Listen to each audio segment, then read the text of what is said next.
Pakistan super league के 9वें addition के लिए पाकिस्तानी खिलाड़ियों की कैटेगरियों को रीन्यू कर दिया गया। पीएसएल के मुताबिक लोकल प्लेयर कैटेगरी में 9 खिलाड़ियों को अपग्रेड किया गया है। पीएसएल की फ्रेंचाइज कोयटा ग्लैडिएटर्स ने नसीम शाह और इफ्तिखार अहमद को डायमंड से प्लैटिनियम कैटेगरी में अपग्रेड किया है, जबकि सरफराज अहमद को गोल्ड कैटेगरी से डायमंड कैटेगरी में अपग्रेड किया गया है। पेशावर ज़ल्मी ने अपने wicket keeper batter Mohammad Haris को गोल्ड से डायमंड कैटेगरी में तरक्की दी है, जबकि मुल्तान सुल्तान्स ने फास्ट बॉलर अब्बास आफरीदी और एहसनुल्लाह को इमर्जिंग कैटेगरी से गोल्ड में तरक्की दी है।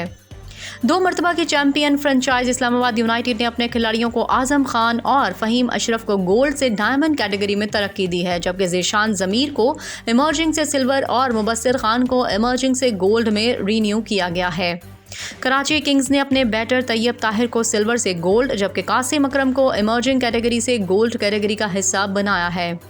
इसी तरह दिफाई चैंपियन टीम लाहौर कलंदर्स ने कामरान गुलाम और जमान खान को बिलतरतीब सिल्वर और इमर्जिंग कैटेगरी से गोल्ड कैटेगरी में तरक्की दी है।